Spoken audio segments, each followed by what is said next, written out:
মূর্তি এবং দর্পণে তাহার প্রতিবিম্বিত ছবি পরস্পর এরূপ একটি সম্বন্ধ আবদ্ধ যে একটি সরিয়া গেলে অপরটির কোনো অস্তিত্বই থাকা সম্ভব নহে। মূর্তি দর্পণের সামনে রহিয়াছে অথচ তাহার প্রতিচ্ছবি নাই, কিংবা দর্পণের প্রতিচ্ছবি আছে কিন্তু সামনে মূর্তি নাই, এরূপ কখনো হইতে পারে না। সুতরাং লক্ষণ সমষ্টি সরিয়া গেলে রোগ ভিতরে থাকিয়া যাইবে, এরূপ যুক্তি অবাস্তব ও অসার। শারীর বিজ্ঞান ও নিদান শাস্ত্রের কল্পনামূলক জটিল তত্ত্বকে উপেক্ষা করিয়া শুধু লক্ষণ সমষ্টিকেই অবলম্বন করিয়া রোগের প্রতি পৌঁছাইবার যে অভিনব পন্থা হ্যানিম্যান দেখাইয়াছেন তাহা যেমন সহজ সরল তেমনি বিজ্ঞানসম্মত। এই গেল 7-8 ভাষ্যপাঠ, এবং আমি এখন 7 নম্বর অ্যাপোরিজমে উনি যা বলেছেন তার বাংলা অনুবাদ। অতএব 7 নম্বরে বলছে, অতএব কোন রোগের ক্ষেত্র হইতে উদ্দীপক বা পরিপোষক কারণ যখন দূরীভূত করিতে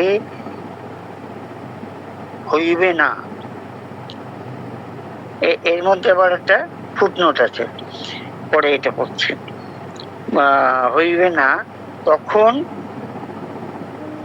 পীড়ার লক্ষণ ছাড়া আর কিছু আমরা ধারণা করিতে পারি না।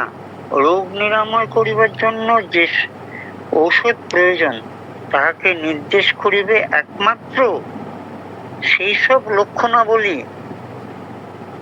কোন রোগ বীজ বা মায়াজাম আছে কিনা এবং তাহার আনুষঙ্গিক অবস্থা সম্বন্ধে অবহিত হইয়া পঞ্চম সূত্র বিশেষ করিয়া এইসব লক্ষণের সমষ্টি হইল আভ্যন্তরীণ মূল রোগের অর্থাৎ পীড়িত জীবনী শক্তির বাহিরের প্রতিচ্ছবি, এবং এইগুলি হইবে একমাত্র অবলম্বন যাহার দ্বারা সুনির্বাচিত ঔষধ নির্ণীত হইবে। মোট কথা লক্ষণ সমষ্টি, এখানে 4 নম্বর একটা ফুটনোট আছে, হইবে প্রধান বস্তু, একমাত্র জ্ঞাতব্য বিষয়, যাহার সাহায্যে চিকিৎসক তাহার চিকিৎসা নৈপুণ্যে রোগীকে নিরাময় করিয়া স্বাস্থ্যে ফিরাইয়া আনিতে পারেন। তাহলে 3 নম্বর ফুটনোট বলছে, এখানে বলছেন যে অতএব কোন রোগের ক্ষেত্র হইতে উদ্দীপক বা পরিপোষক কারণ যখন দূরীভূত করিতে হইবে না। 3 নম্বর, ইহা বলা বাহুল্য যে যেখানে এইরূপ কোনো কারণ আছে প্রত্যেক বুদ্ধিমান চিকিৎসক প্রথমে তাহা দূর করিবেন, তাহা হইলে অপকৃষ্ট ভাব আপনা হইতে চলিয়া যাইবে। তিনি ঘর হইতে তীব্র গন্ধযুক্ত ফুল যাহা মূর্ছা বা হিস্টেরিয়া ব্যারামের উদ্দীপক সরাইয়া দিবেন। বাহিরে এমন কিছু যাহা চোখের স্বচ্ছ ত্বকের কর্নিয়ার প্রবেশ করিয়া প্রদাহের সৃষ্টি করিয়াছে তাহা বাহির করিয়া দিবেন। আহত স্থানে অতিরিক্ত করিয়া বাধা ব্যান্ডেজ যাহা পচন ক্রিয়া নিয়ে আসিতে পারে তাহা আলগা করিয়া দিয়া আরেকটি উপযুক্ত ব্যান্ডেজের ব্যবস্থা করিবেন। বিক্ষত ধমনী যাহা রোগীর মূর্ছার কারণ হইতে পারে বাহির করিয়া তাহা বাঁধিয়া দিবেন। বেলেডোনা ফল প্রভৃতি গিলিয়া থাকিলে বমি করাইয়া তাহা বাহির করিয়া দিবার চেষ্টা করিবেন। বাহিরের কোনো পদার্থ দেহের কোনো ছিদ্রের মধ্যে নাসিকা, খাদ্যনলী, অন্ন ও প্রস্রাবদ্বার, যোনিপথ ঢুকিয়া থাকিলে তাহা বাহির করিয়া দিবেন। মূত্রাশয়ের পাথরি ভাঙিয়া দিবেন। নবজাত শিশুর ছিদ্রবিহীন মলদ্বার উন্মুক্ত করিয়া দিবেন ইত্যাদি। তাহলে বলছে, অতএব কোনো রোগের ক্ষেত্রে উদ্দীপক কারণ বা পরিপোষক কারণ যখন দূরীভূত করিতে হইবে না, তখন পীড়ার লক্ষণ ছাড়া আর কিছু আমরা ধারণা করিতে পারি না। এগুলি বাদে তখন আমরা ধারণা করিতে পারি না। কোন রোগ নিরাময় করিবার জন্য যে যে ঔষধ প্রয়োজন তাহাকে নির্দেশ করিবে। একমাত্র সেই লক্ষণাবলী কোনো রোগ বীজ বা মায়াজম আছে কিনা এবং তাহার আনুষঙ্গিক অবস্থা সম্বন্ধে অবহিত হইয়া, এটা পঞ্চম সূত্র আছে, বিশেষ করিয়া এইসব লক্ষণের সমষ্টি হইল আভ্যন্তরীণ মূল রোগের, অর্থাৎ পীড়িত জীবনী শক্তির বাহিরের প্রতিচ্ছবি, এবং এইগুলি হইবে একমাত্র অবলম্বন যাহা দ্বারা সুনির্বাচিত ঔষধ নির্ণীত হইবে। মোট কথা লক্ষণ সমষ্টি, এবার 4 নম্বর একটা ফুটনোট, লক্ষণ সমষ্টি হইবে প্রধান বস্তু, একমাত্র জ্ঞাতব্য বিষয়, যাহার সাহায্যে চিকিৎসক তাহার চিকিৎসা নৈপুণ্যে রোগীকে নিরাময় করিয়া স্বাস্থ্যে ফিরাইয়া আনিতে পারেন। 4 নম্বরে বলতে যে কেমন করিয়া রোগীকে আরাম দিবেন বুঝিতে না পারিয়া প্রাচীনপন্থী চিকিৎসকগণ সবসময় লক্ষণসমূহের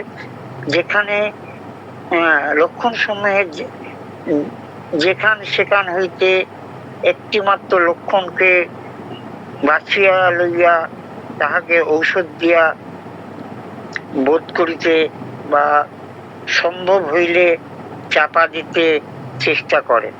এই যে একদেশদর্শী প্রণালী, যাহাকে লক্ষণানুযায়ী চিকিৎসা বলিয়া অভিহিত করা হয়, তাহা সকলের কাছে অবজ্ঞাত হইয়াছে। যে কারণ এই প্রণালীতে লাভ তো কিছুই হয়ই না, বরং প্রভূত অনিষ্ট সাধিত হয়। একটি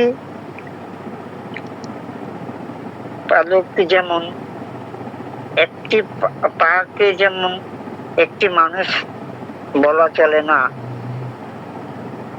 তেমনি একটিমাত্র লক্ষণকে একটি ব্যাধি সাব্যস্ত করা যাইতে পারে না।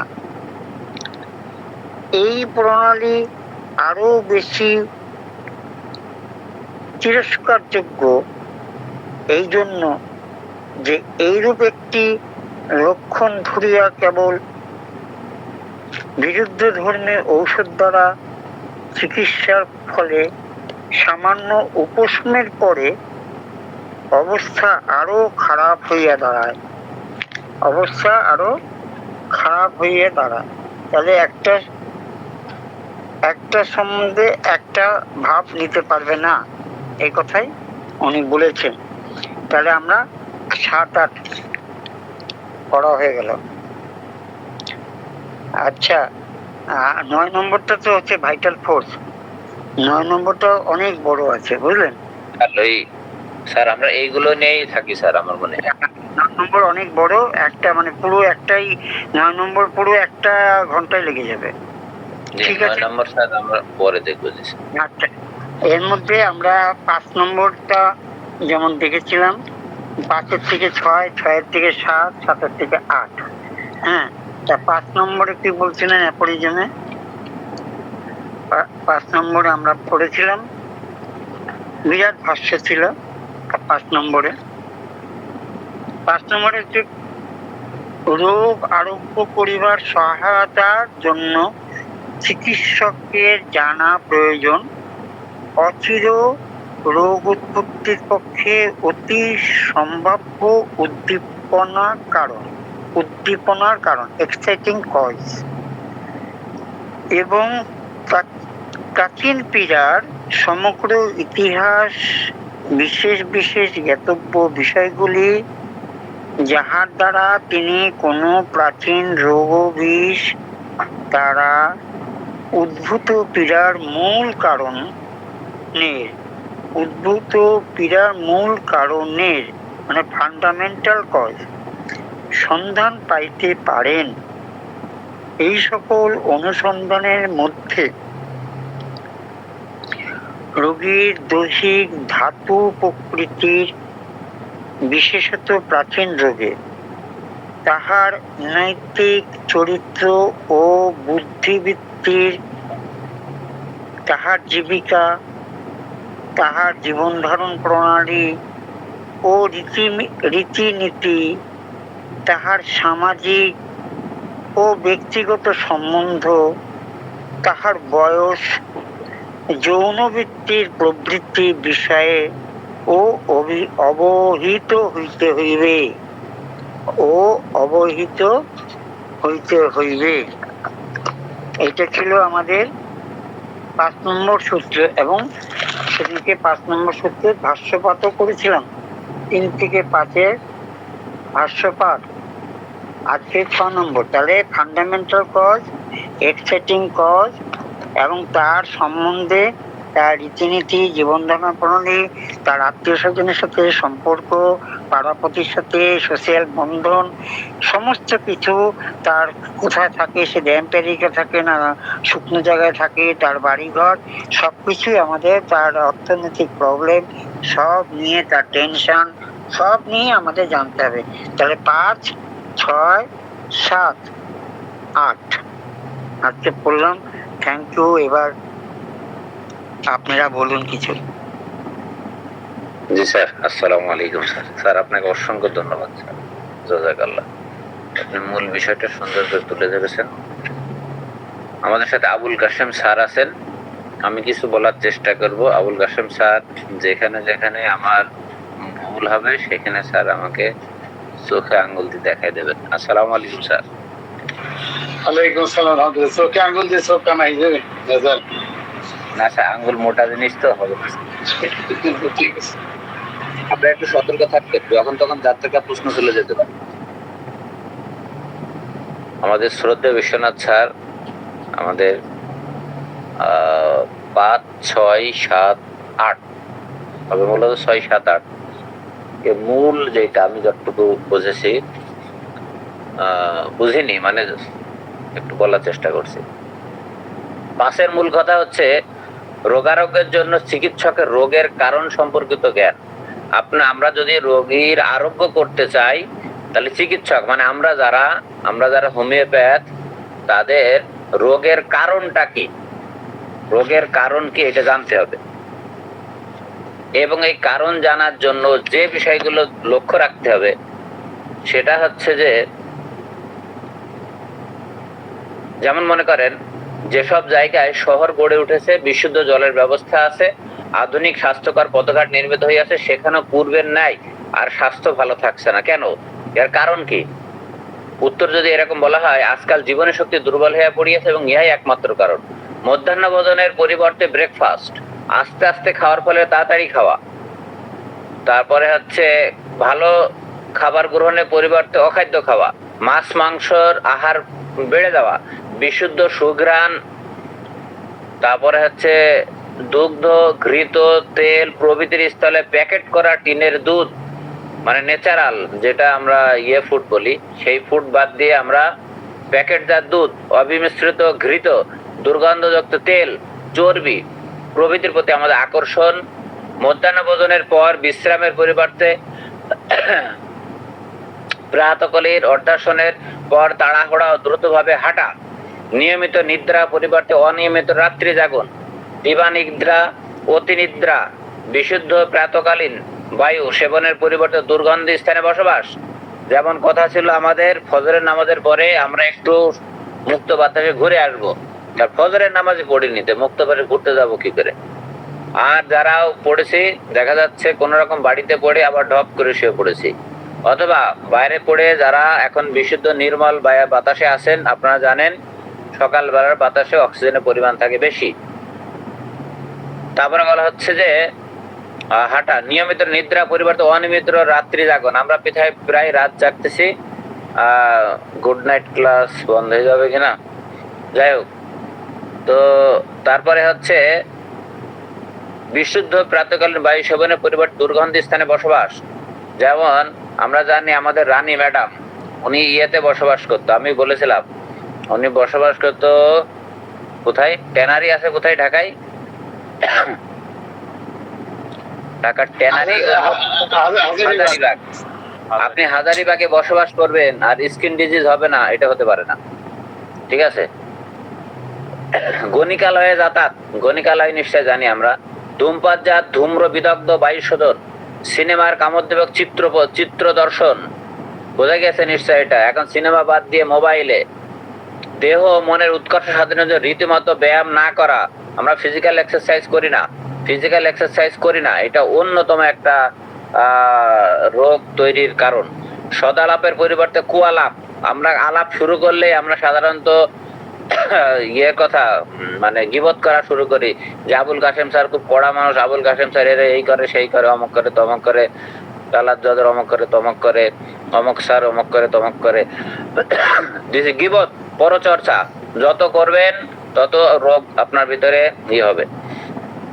কুসঙ্গীত, এমন গান শুনছেন গানের বিটে আপনার হার্ট দপদপ করছে, এগুলো কারণ। পরনিন্দা, এই জায়গায় বলা হয়েছে সৃষ্টিকর্তাকে স্মরণ না করিয়া মদ প্রভৃতির প্রতি আসক্তি, আমার দুঃখ কষ্ট ভোলার জন্য আমরা নেশাতে আসক্ত হয়ে যাচ্ছি, বেশি মদ খাচ্ছি ইত্যাদি ইত্যাদি, বা অন্যান্য কিছু খাচ্ছি, স্পিড খাচ্ছি বেশি। সংযমহীনতা, অকথ্য কথন প্রভৃতি কারণে যে জীবনের শক্তি দিন দিন ক্ষয়িত হইতেছে, সেদিকে কতজন দৃষ্টিপাত করেন।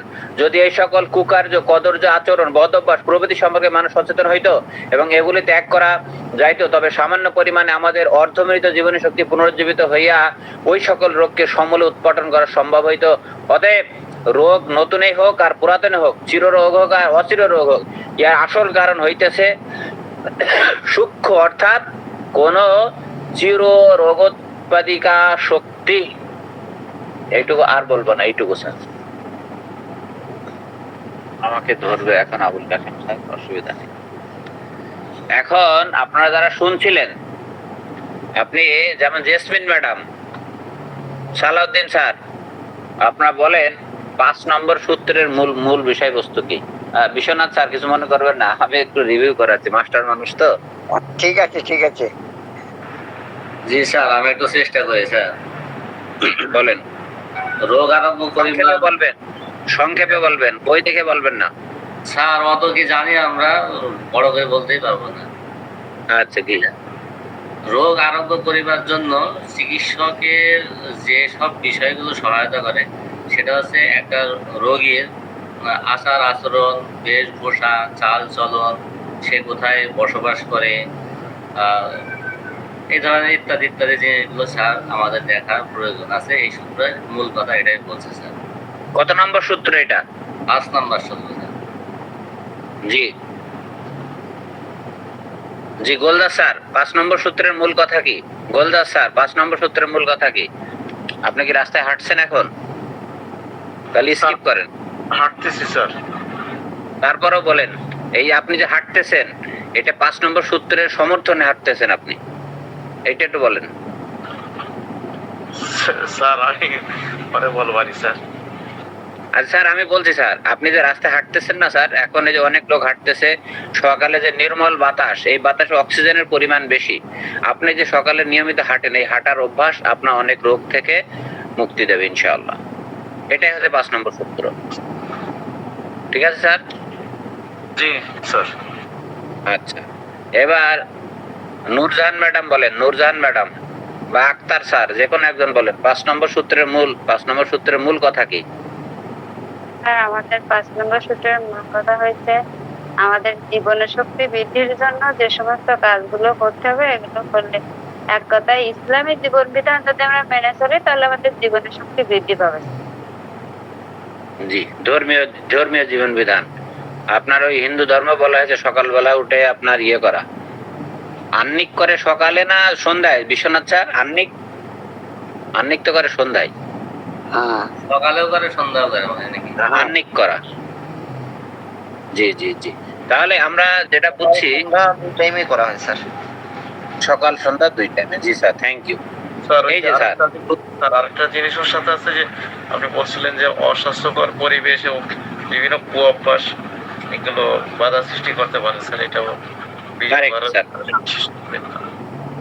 জি স্যার। আপনি যে জায়গা দিয়ে হাঁটছেন, আপনার বাড়ির সামনে ওই যে ময়লা ফেলে যে দুর্গন্ধ করে রাখছিল স্যার, এইটা হ্যাঁ। কিন্তু এর জন্য মানুষ ওই এলাকার অবশ্যই তারা ভুক্তভোগী, এবং দেখবেন অনেকে অসুস্থ হয়েছিল ওই সময়, স্বাভাবিক। জি স্যার। তো সুতরাং 5 নম্বর সূত্রের মূল কথা হচ্ছে যে একজন হাত উঠিয়েছেন, বলেন স্যার প্লিজ। আসসালামু আলাইকুম স্যার। তো স্যার একটু সামান্য জি, স্যার। জিনিস স্যার, যে আমরা জানি কার্বন ডাই অক্সাইড ত্যাগ করি আমরা, তো সারা রাত তো অক্সিজেন সাপ্লাই হয় না, গাছ থেকে সৃষ্টি হয় না অক্সিজেন। তো সকালবেলা যে বাতাসে অক্সিজেনের পরিমাণ বেশি থাকে স্যার, এই ব্যাপারটা আমি একটু দুর্বল আছি স্যার, এই জ্ঞানটা আমার কাছে একটু কম স্যার, এই ব্যাপারটা যদি একটু স্যার বলতেন প্লিজ। এই ব্যাপারটা স্যার, স্যার আমার সংযোজন স্যার, সকালবেলা যেহেতু কার্বন ডাইঅক্সাইড রাতে ছাড়ে গাছে, আমরা যে ভোরে হাঁটতে যাই নামাজের পরে, তখনও তো কার্বন ডাইঅক্সাইড পরিমাণ বেশি থাকে, যত সূর্যালোক বেশি হয় অক্সিজেন পরিমাণ বাড়ে স্যার, এটা আমিও একটু বুঝি না স্যার, বুঝাই দিন স্যার। স্যার এটা আমাদের Abdul Hannan sir biology class নেবে, তখন এই জন্য অপেক্ষা করতে হবে স্যার। ঠিক আছে স্যার? মান্নান স্যার ভালো বলতে পারবে, মান্নান স্যার। হ্যাঁ জি, আমরা 5 নম্বর সূত্রে থাকি। আমি এই বিষয়ে বুঝি কম, গরিব মানুষ, হাতের লেখা ভালো না, ব্যাক বেঞ্চার আমি, ঠিক আছে? তো 5 নম্বর সূত্রের মূল কথা হচ্ছে স্বাস্থ্যকর পরিবেশে জীবনযাপন করতে হবে, সকালে ঘুম থেকে উঠতে হবে, তাড়াতাড়ি ঘুমাতে যেতে হবে, বিশুদ্ধ খাবার খেতে হবে, মনের বিশুদ্ধতা লাগবে, মোবাইল বেশি টানা যাবে না, এটা আমি নিজেকেই আমি উপদেশ দিলাম, ইত্যাদি ইত্যাদি। হ্যাঁ, এগুলো হচ্ছে উত্তেজক কারণ বা মূল কারণ, অর্থাৎ একজন ফিজিশিয়ানকে এই বিষয়গুলো লক্ষ্য রাখতে হবে। আমাদের আব্দুল হান্নান স্যারকে এই জায়গায় 1 মিনিট কিছু বলবেন? সরি, আবুল কাশেম জি, আব্দুল হান্নান স্যার।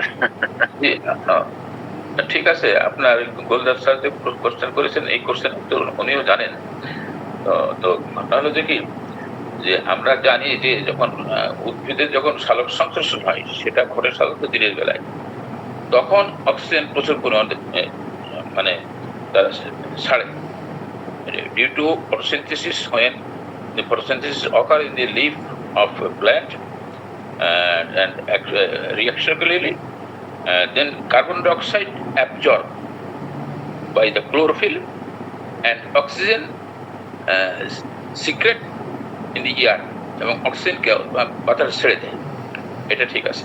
আর রাতের বেলায় যদি সালোক সংশ্লেষণ হয় না, ফটোসিনথেসিস হয় না, কিন্তু যেটাকে আমরা বলছি রেসপিরেশন, সেটা হয়।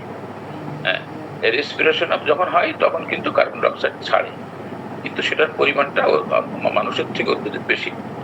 যেমন উদ্ভিদে বেশি হয়, তেমনি মানুষের দিনের বেলায় অন্যান্য প্রাণী কিন্তু এত চলাফেরা ইত্যাদি ইত্যাদি করে না, সুতরাং সেখানে একটা অক্সিজেনের ব্যালেন্স হয়। আর সকালের বাতাসটা থাকে সাধারণত এই সন্ধিক্ষণে, যে এখন সূর্য উঠলেই সাধারণত ফটোসিনথেসিস শুরু হবে, তখন কিন্তু অক্সিজেনের প্রাচুর্য বেড়ে যাবে। এই জন্য সকালের বাতাসটা নির্মল বাতাস বলা হয়। এ সম্পর্কে আমাদের ডক্টর আব্দুল হান্নান আর বলবেন ইনশাআল্লাহ, আপনিও জানেন যদিও, তো সকালের বাতাসটা নির্মল বাতাস, তাতে কোনো সমস্যা। স্যার এখানে আমার একটা ব্যাখ্যা যদি অনুমতি দেন বলবো স্যার। জি জি জি, মনে করলাম বলবো না, না বলে পারছি না। সৌদি আরবে গিয়েছেন যারা, গাছ আছে কয়টা, ওরা তো অক্সিজেনই পায় না, তাহলে তো মরে যাওয়ার কথা। কিন্তু তাই কি হয়, অক্সিজেন গাছ দেয় না, অক্সিজেন দেয় আল্লাহ তাআলা। বিশ্বাস এইটা রাখবেন, কথা শেষ। ভোরবেলা উঠবেন, ঘুমাবেন না, ঘুরে বেড়াবেন। তাহলে বিজ্ঞানের এই জায়গাটা ভুল প্রমাণিত হলো স্যার। নিঃসন্দেহে। এখন বিজ্ঞান নিয়ে একটু কথা বলতে চাই স্যার। স্যার আমি আজকে অ্যাফোরিজম স্যার, আমি extremely sorry to all honourable participants, aphorism 6 আছে, 5 শেষ করে 6 আছে স্যার। Okay sir. সম্পর্কে আপনি গোলদার স্যারের সাথে কথা হবে ইনশাআল্লাহ। আব্দুল মান্নানের সাথে কথা হবে, গুরুদাস স্যারের সাথে। আপনি কন্ট্রাডিকশন করছেন, এই বিষয়ে আপনার যুক্তি রেড লাইনে উত্তর দিয়ে দেয় আমি স্যার। বলেন স্যার।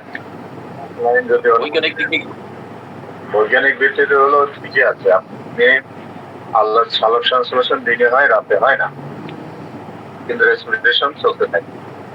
আর রাতে দিনের বেলা প্রচুর সালোক সংশ্লেষণ হয়, আর কার্বনটা এই রেসপিরেশন একটু কম হয় তখন। আর রাতে রেসপিরেশন হয় কিন্তু খুবই স্লো, এবং এর জন্য তাপমাত্রা যদি ডাউন হয়ে যায় রেসপিরেশন কমে যায়। সেই ক্ষেত্রে দিনের বেলা উৎপাদিত অতিরিক্ত অক্সিজেন, এই অক্সিজেন গুলো থেকে যায়, আর দুই হলো কার্বন ডাই অক্সাইড উপরে উঠে যায়, নিচে অক্সিজেন গুলো রয়ে যায়। এরপরে যে আশেপাশের থেকে আপনার এই যে বিল এলাকা, খাল এলাকা, উন্মুক্ত জঙ্গল এলাকা, বিভিন্ন যে অতিরিক্ত অক্সিজেন থাকে বাতাসের মাধ্যমে আপনার এলাকার মধ্যে সঞ্চারিত হয়। বাতাসে যে আবর্জনা, ধুলাবালি ইত্যাদি থাকে সেগুলো সেটেল ডাউন করে, নেমে যায়। সুতরাং এটা নির্মল হয়, অক্সিজেনের যে ঘাটতি থাকার কথা সেটা থাকে না, পূরণ হয়, এবং অতিরিক্ত ওই সময় গাড়ি ঘোড়া লোকজন কিন্তু বাইরে থাকেন রাত্রে। সুতরাং যে সঞ্চিত অক্সিজেন থাকে সেটি এবং আবহাওয়া পরিষ্কার থাকার কারণে এই যে প্রশ্বাসটা নেওয়া হয়, এটা হলো আপনার মূল কারণ। এটুকু আমি বললাম। এর আরো এবং আর এডিশন হতো কিছু কিছু গাছ রাতের বেলাও আপনার সালোক সংশ্লেষণ প্রক্রিয়া অব্যাহত করে। জি স্যার, স্যার অন্ধকারে কিছু গাছ সালোক সংশ্লেষণ করে, এবং যারা ঘরের মধ্যে করে তারা আলাপ হয় না, তারাও। জি স্যার, থ্যাংক ইউ স্যার, জাযাকাল্লাহ।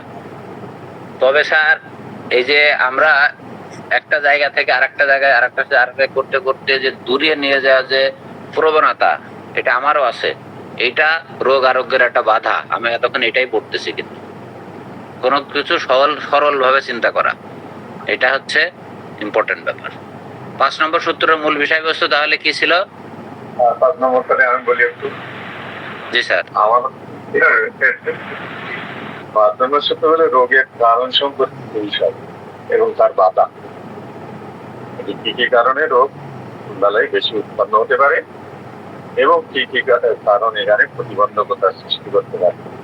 এই ক্ষেত্রে তার মানুষের যে খাদ্য অভ্যাস, তার জীবন প্রণালী, তার সামাজিক সম্পর্ক, তার যৌন সম্পর্ক ইত্যাদি ইত্যাদি নানান বিষয়গুলো এটা প্রতিবন্ধকতা হিসেবে কাজ করে। এবং অস্বাস্থ্যকর পরিবেশ, বিভিন্ন রকম বিষয়াদি, আপনাদের রাত্রি জাগরণ থেকে শুরু করে যে কুঅভ্যাস ইত্যাদি আমাদের এই রোগ সৃষ্টিতে সহায়তা করে। এই হলো মোটামুটি আমাদের। চিকিৎসকের জানতে হবে, চিকিৎসকে এই বিষয়গুলো জানতে হবে। প্রয়োজনীয় বিষয় এগুলো হলো চিকিৎসকের সহায়ক প্রয়োজনীয় বিষয়। এইগুলোকে জানা, রোগের কারণ এবং রোগ নিরাময়ের প্রতিবন্ধকতা। ঠিক। জি sir, thank you very much. এবার তো আমি ভয়ে আছি। আবুল কাসেম স্যার হাত উঠাইছে, বলেন স্যার। জি, আসসালামু আলাইকুম। ওয়ালাইকুম আসসালাম। মান্নান স্যারকে অশেষ ধন্যবাদ। মানুষের আমি যথার্থ ব্যাখ্যা করছি, আলহামদুলিল্লাহ। আর আপনি বলছিলেন না গোলদার সাহেব আর একজন, 2 জন না 3 জন, ওনারা এই ব্যাপারে ভোরের বাতাসে হাঁটার ব্যাপারে বলছেন। 5 নম্বর অ্যাফারেজম এই কথাটা একবারে কোথাও আছে বলে আমি পড়িনি কখনো, যে ভোরবেলা হাঁটার ব্যাপারে এটা কিছু। এই অযথা ওইগুলো ব্যাখ্যা না নিয়ে এটা তো আপনি নিজেরা ব্যাখ্যা করছেন।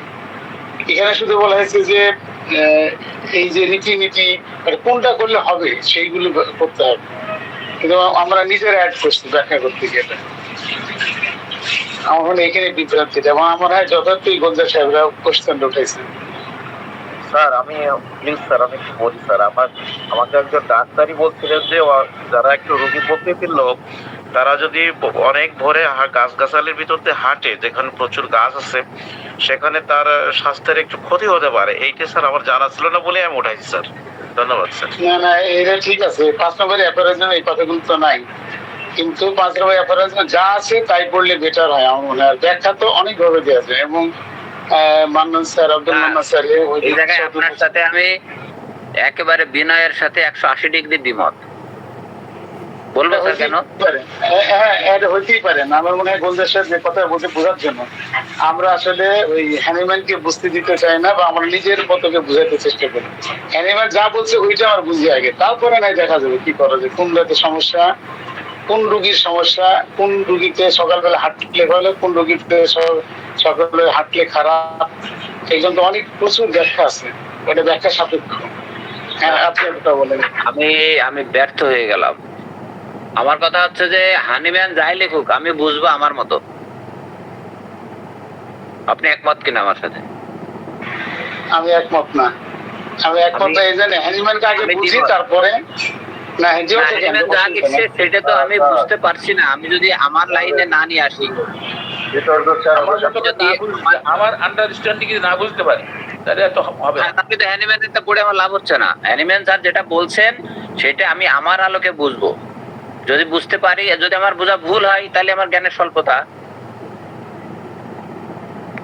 আর ওই যে সকালে হাঁটা নিয়ে তো বিতর্ক সৃষ্টি হয়েছে।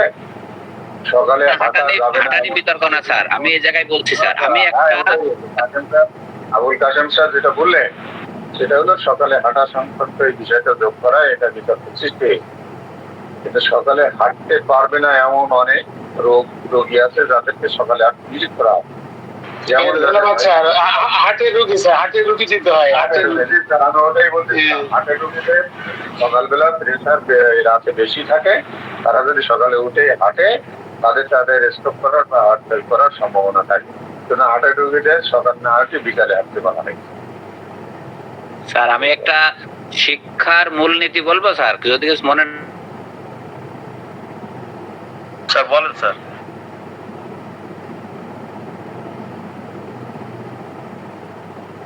স্যারের কারেন্ট চলে গেছে।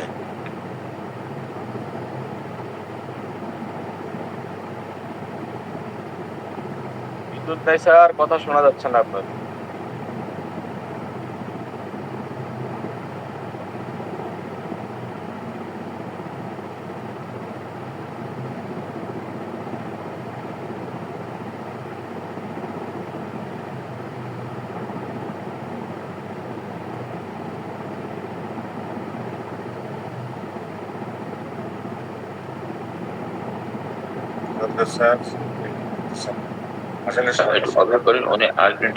কারণ হলো আপনার শুধু অক্সিজেন নয়, কিন্তু অক্সিজেন থাকে, অক্সিজেন সাপ্লাই বিভিন্ন জায়গা থেকে আসে, কিন্তু মূল কারণ হলো পরিবেশটা নির্মল থাকে, শব্দ থাকে না, আপনার noise pollution, dust pollution, air pollution, যেটা এই পলিউশন গুলো মানে মিনিমাম পর্যায়ে থাকে সকালে, আর অন্য সময়টাই বেশি থাকে। আপনার বিকাল বেলায় সবচেয়ে বেশি পলিউটেড কন্ডিশনে থাকে। সারাদিন ধুলা বালি উড়ে বিভিন্ন কলকারখানার কাজ, গাড়ি ঘোড়া চড়া। এখন তো আমাদের বিদ্যুৎ চলে গিয়েছিল, তো এখন আবার ডিভাইস চেঞ্জ করলাম। আমি একটা বাংলাদেশের রিনাউন্ড একটা বই থেকে আমি পড়তেছি, এবং স্যারের সাথে বিনয়ের সাথে দ্বিমত করে পড়তেছি আবুল কাশেম স্যারের সাথে। এখানে বইটার নামটা একটু বলি। না, বইয়ের নাম বলবো আমরা দুইজন কিন্তু একমত হয়েছি, আব্দুল মান্নান স্যার আমার সঙ্গে একমত হয়েছে। তাতে অসুবিধা নেই স্যার। আমি বলি রাখি, এখানে আমরা মানে এই যে আর্গুমেন্ট আসছি, এটা আমাদের আসলে সঠিক রাস্তায় পৌঁছানোর জন্য। কে কি বলছে বা কিভাবে বলছে এটা না, আমি বলতেছি যে আমরা অর্গানন পড়তেছি। অর্গানন পড়ার সময় অর্গাননকে আগে ভালোভাবে বুঝি, এবং অর্গানের ল্যাঙ্গুয়েজটাকে, এরপরে আমরা ব্যাখ্যা করি আমার নিজের অ্যাপ্লিকেশনে, অ্যাডমিনিস্ট্রেশনে বিভিন্ন ধরনের বাধা। যেমন ধরেন এই যে হার্টের রোগী সম্পর্কে, যদি যেমন বইতে আছে না যে মেডোনিনাম 200 উপরে দেওয়া যাবে না হার্টের রোগী হলে, এই কথাটা বলছে যে ওই যে এই যে বিষয়টা কেন, এটা বুঝতে হলে ওই পিছুর দিকে জানতে হবে কজেশন সম্পর্কে। এটা না জানে যদি তারা হবেন এই কথাগুলো, এইটা 5 নম্বর আলোচনা। এরপরে আপনি সকালে হাঁটবেন না বিকালে হাঁটবেন, কোন বইতে কি আছে।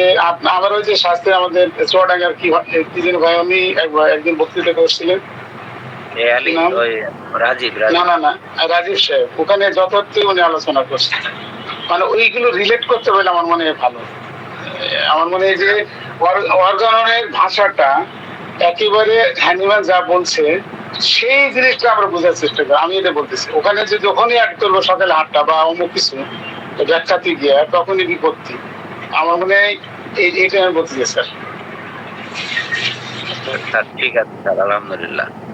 সমস্যা হচ্ছে স্যার, কিছু মনে করবেন না স্যার, আপনারা যদি মনে না করেন তাহলে আমি বলি, আমাদের শিক্ষার একটা ফর্মুলা আছে। শিক্ষার ফর্মুলা হচ্ছে, মনে করেন আমার শিক্ষাতে আইকিউ দিয়ে আমরা স্টুডেন্ট আমরা জাজ করি, আইকিউ কার আইকিউ কত। আমরা জানি এ পর্যন্ত পৃথিবীতে সবচেয়ে বেশি আইকিউ ধরা হয়েছে এমনি ভাবে 162।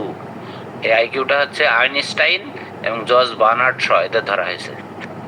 আর এভারেজ আইকিউ হচ্ছে 100 থেকে 120।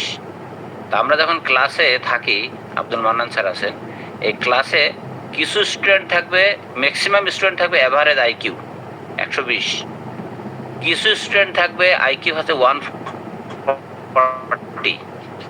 এই 140 স্টুডেন্টরা ক্লাসের জন্য ডিস্টার্ব। তাহলে কি করতে হবে, এদেরকে হচ্ছে আপনার ওখানে ফর্মুলাতে বলা হয়েছে এদেরকে এক ধাপ প্রমোশন দিয়ে দিতে হবে। এজন্য আপনারা এখানে যারা অ্যাডভান্স লেভেলে আছেন আপনাদের এক ধাপ প্রমোশন দিয়ে দেওয়া হলো। আর আমরা যারা গরিব মানুষ ব্যাক বেঞ্চার আছি স্যার, আমরা 120 আইকিউ নিয়ে আমরা আমাদের মতো বুঝার চেষ্টা করতেছি। এই যে রিজিট থাকা, এই রিজিটের কারণেই অর্গানন বাংলাদেশের লোক শিখতে চায় না। আবুল কাসেম স্যার বলেন। আমার মনে হয় ঠিকই বলছেন আপনি, কিন্তু রিজিট না, আমি বলতেছি হ্যানিম্যানকে বুঝতে না চেষ্টা না করা। এই জায়গাটায় আমার মনে হয় এই বিষয়টা আমার মনে হয় এই জায়গাটাই স্টক থাকাই উচিত ছিল। কারণ আমরা আমাদের মধ্যে একটু দেখি, তারপরে স্যার অ্যাডভান্স লেভেলে আপনারা আমাদের বোঝাবেন স্যার। আচ্ছা, আমার মনে হয় সালাউদ্দিন সাহেব বলছেন যে প্রসঙ্গ চেঞ্জ করতে। আচ্ছা স্যার, আর আপনার আপনি স্যার বইটা যে পড়তে চাচ্ছিলেন স্যার, কাইন্ডলি বইটা পড়লে তো আমরা বইটা পড়তে চাচ্ছিলেন, একটু পড়ে দেন স্যার।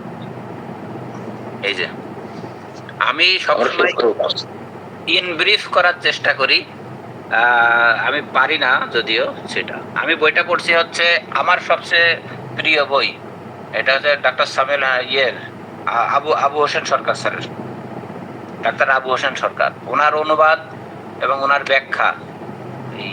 আমি যা পড়ছি এটা হচ্ছে বাংলা বইয়ের ভিতরে সেরা। আর ইংরেজি বইয়ের ভিতরে স্যার ওইটা বই লেখকের নাম কি জানো? ওনার নাম মনে থাকে না, মনীষ ভাটিয়া। এই দুইটা উনি যেটা বলতেছেন, এই দেখেন আমি যে কথাগুলো বলছি এইগুলো তো আমি অর্ধেক বলেছি, উনি আরো বলেছেন, যেমন কুসঙ্গীত, পরনিন্দা, সৃষ্টিকর্তাকে স্মরণ না করিয়া ইত্যাদি ইত্যাদিতে। এর ভিতরে আপনার সকালে যে মর্নিং ওয়াকটা চলে এসছে, মর্নিং এখন আমি বলি এর প্রকৃত ব্যাখ্যা। আপনি এখন মর্নিং ওয়াক করতেছেন, টাকা পয়সা আছে পকেটে, চাকরি বাকরি করি, কিন্তু একজন কৃষক, আমি আমার শ্বশুরবাড়ি যখন যাই দেখি ফজরের আজান হচ্ছে, ওই কৃষক গরুর গাড়ি নিয়ে বেরিয়ে গিয়েছে, অথবা ফজরের আজানের পরে নামাজ পড়ে গরুর গাড়ি নিয়ে বেরিয়ে গিয়েছে। তার কিসের হাঁটা অমক তমক, সে তো সকালে বেরিয়ে যাচ্ছে, তাই 6 প্যাক বডি তার, আমি দেখছি 6 প্যাক বডি, ফিজিক্যাল ফিটনেস। বয়স কত চাচা? 70 বছর। এরপরও সে 100 কেজির বা 50 কেজি 60 কেজি মালামাল মাথায় নিয়ে চলে যাচ্ছে। এই যে সে কিন্তু নিজের অজান্তেই স্বাস্থ্যকর জীবনযাপন করেছে, নিজের অজান্তেই। যাই হোক, তাহলে পাসের মূল বিষয়বস্তু যেটা ছিল, এই যে আমি আমার মতো বোঝার চেষ্টা করছি, আমি হয়তো অন্যের উপকার করতে না পারলেও নিজের উপকারের জন্য আমি আমার মতো পড়ার চেষ্টা করতেছি। সেটা 5 নম্বরের বিষয়বস্তু হচ্ছে চিকিৎসকের এই জ্ঞানটা থাকতে হবে এবং এই জ্ঞানটা পর্যবেক্ষণ করতে হবে। ঠিক আছে, যে অচিররোগের ক্ষেত্রে উত্তেজক যে কারণ বা চিররোগের মৌলিক কারণ, গুরুত্বপূর্ণ লক্ষণ, রোগ আর চিকিৎসকের সহায়তা করে। এই সে কোথায় থাকে, কি বসবাস করে, কেমন কি থাকে জীবনযাপন ইত্যাদি ইত্যাদি। আমার মনে হয় এটা এই পার্টটা ক্লিয়ার।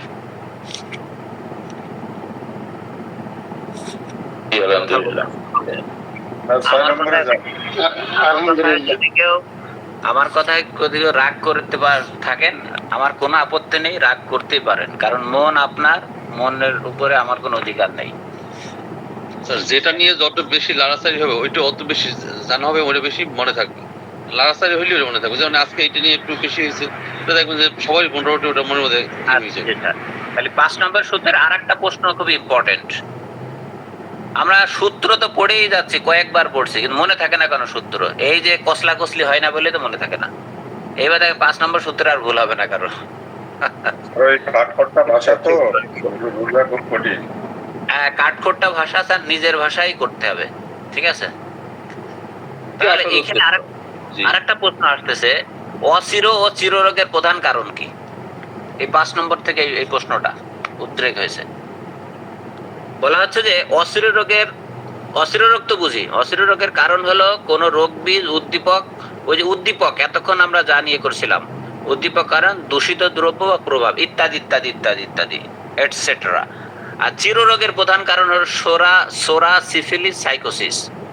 সোরা সিফিলিস সাইকোসিস 5 নম্বর অ্যাফোরিজম এখানে এন্ড করা হলো। এবার 6 যাব। 6 বলা হচ্ছে রোগের প্রকৃত পরিচয় ও উহার পর্যবেক্ষণ। রোগের প্রকৃত পরিচয় এবং উহার পর্যবেক্ষণ। এখানে বলা হচ্ছে যে স্যার যেটা বলেছেন, আমাদের বিশ্বনাথ স্যার সুন্দর করে করে বলে গেছেন। বলা হচ্ছে সংস্কার মতো চিকিৎসকের কাছে রোগের সমষ্টি একমাত্র বিবেচ্য বিষয়। এটা একটা বইয়ে বলা হয়েছে। রোগে সম্পর্কে পুরাতনপন্থীদের যে ধারণা, সে ধারণা যে তারা যে একটা কারণকেই তারা চিহ্নিত করে থাকে। আর একজন বলছে যে সংস্কার মুক্ত চিকিৎসকের কাছে রোগের লক্ষণ সমষ্টি একমাত্র বিবেচ্য বিষয়। এটা আমরা অনেক কিছুই জানি, ভিতরে আর যাচ্ছি না, ব্যাখ্যা করতে গেলে একটু প্রবলেমই হচ্ছে। এখানে কথা হচ্ছে সংস্কার কুসংস্কারের কথা আসছে। 6 নম্বর সূত্র।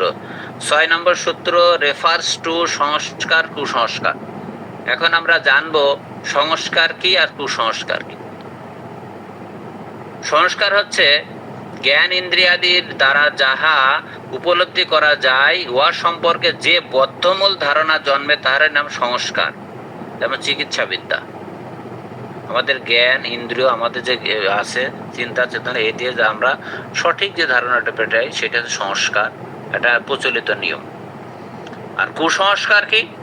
অনুমানের উপর ভিত্তি করিয়া ও আসেছে কাঁদতে কাঁদতে, যা বর্ণনা করলো কাঁদতে কাঁদতে, দাও মেডোরিনাম বা পালসেটিলা দিয়ে দাও, ঠিক আছে, আমি আর কিছু দেখলাম না, তার ভিতরে রোগীলিপিটা করলাম না বা ডিটেল নিলাম না, ইত্যাদি ইত্যাদি।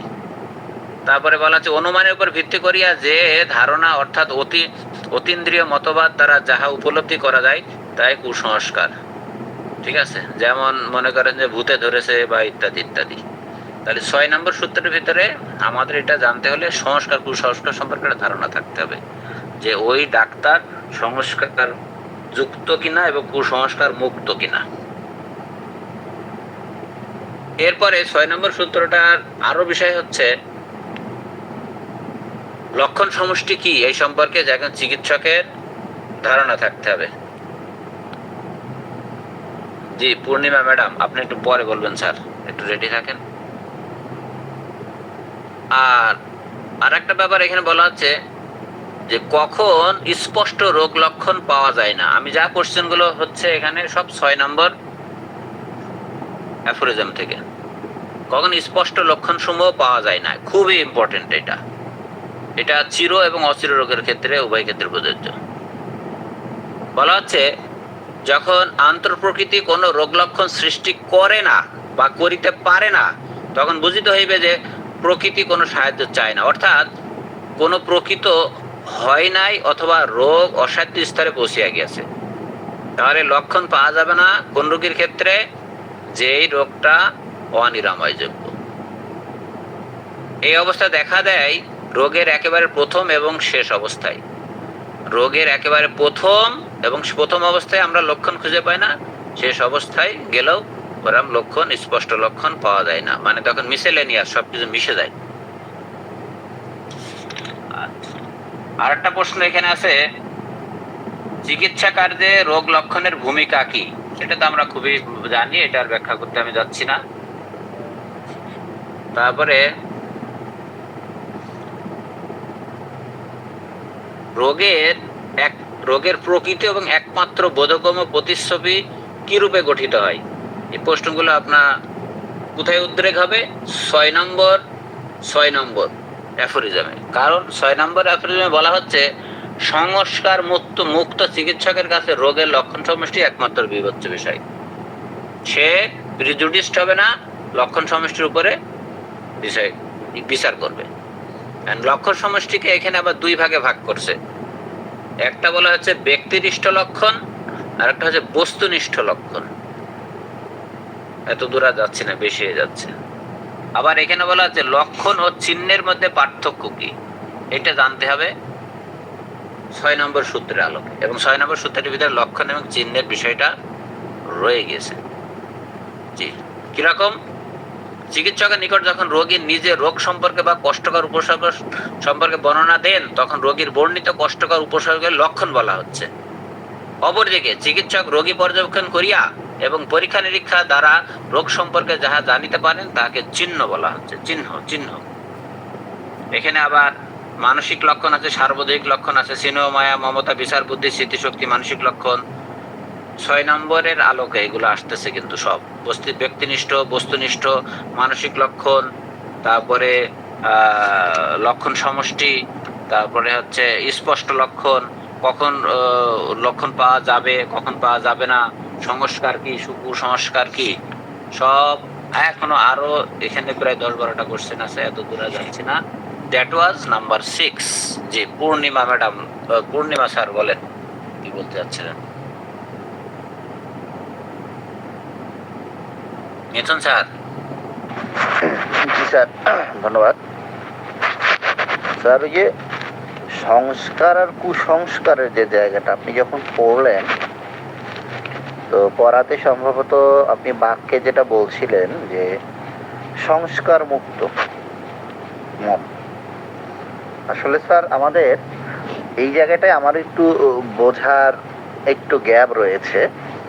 আসলে আমাদের সংস্কার মুক্ত হওয়া উচিত না কুসংস্কার মুক্ত হওয়া উচিত? কুসংস্কার স্যার, কুসংস্কার। কিন্তু আপনি যখন পড়লেন, আপনি আবার একটু লাইনটা একটু দরকার একটু রিভিউ করে দেখেন স্যার। সম্ভবত ওখানে সংস্কার মুক্ত লেখা আছে স্যার।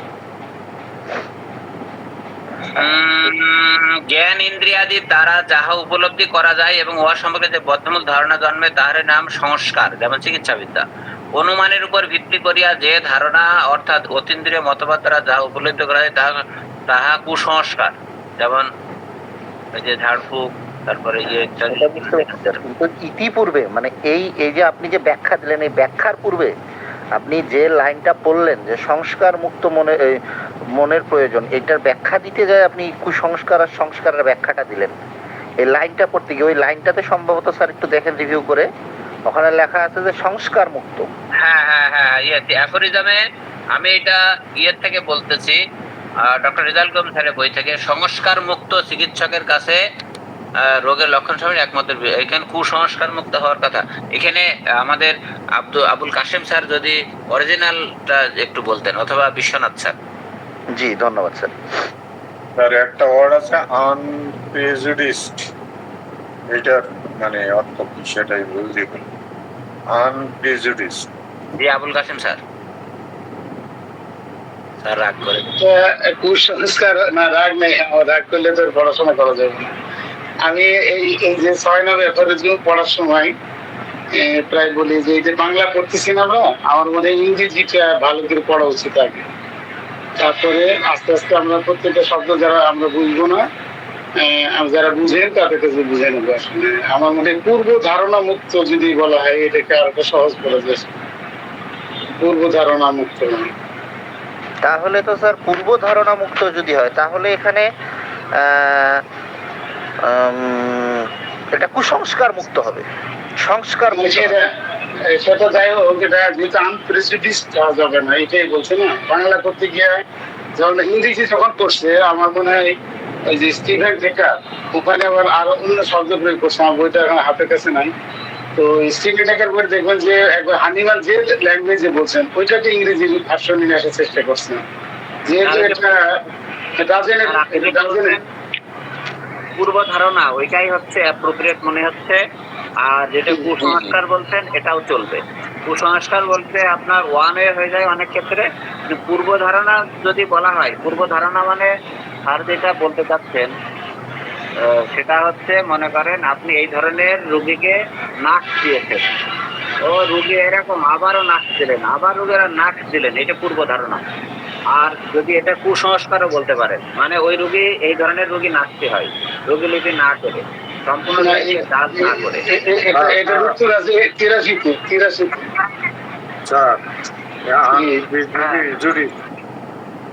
আনপ্রেজুডিসড মিনিং বাংলা হলো পক্ষপাত শূন্য। এখানে এটা আরো কাছাকাছি। এইবার সুন্দর হয়েছে, এবার সুন্দর হয়েছে। কাছাকাছি সত্য। জি জি জি, বুঝছি।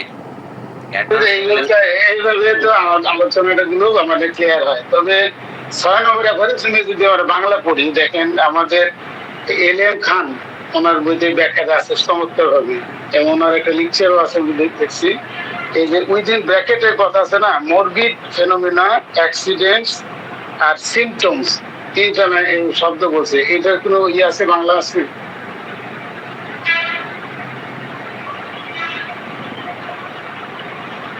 এই রেজল করিম সাহেবের আছে, কিন্তু ওইটা নাই। এই যে কি বলে এটা, ত্রিগুণনাথ বন্দ্যোপাধ্যায়, ওইটা অনেক বাড়ি দিয়ে ফেলছে।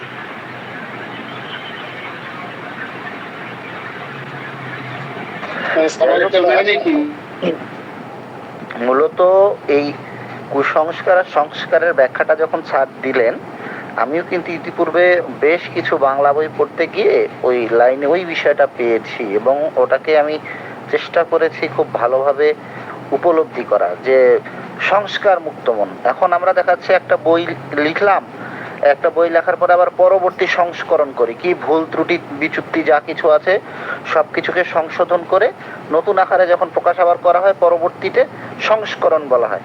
তো আমাদের এই জায়গা থেকে আমি স্যার ব্যাখ্যাতে আসলে যেটা বলছেন, ব্যাখ্যাতে সুন্দর বলেছেন, সঠিক বলেছেন আমার মতে মনে হয়। কিন্তু যখন স্যার লাইনটি পড়লেন হুবহুব কোন বই থেকে, সেখানে বললো যে সংস্কার মুক্ত মন। আসলে এখানে সংস্কার মুক্ত না, একটা কুসংস্কার মুক্ত, হ্যাঁ কুসংস্কার মুক্ত মন হতে হবে অবশ্যই আমাদের। আর আমাদের সংস্কার যুক্ত বা সংস্কারে আবদ্ধ হতে হবে, কারণ সংস্কার যদি আমাদের না হয় তাহলে আমাদের বদ্ধমূল ধারণাগুলো থেকে আমরা কখনোই একটা সঠিক ধারণায় পৌঁছাতে পারবো না। ধন্যবাদ। Thank you sir. হ্যাঁ, এটাই হচ্ছে অ্যাডাল্ট লার্নিং এর সবচেয়ে বড় বাধা। স্যার আরেকটা জিনিস বলি, যে আমরা আগে পড়ছি না যে সিমটম দূরীভূত করলেই রোগ সারবে, হ্যানিম্যান বলছেন না, এবং হিউপ্ল্যান্ড এটাকে প্রতিবাদ করছে।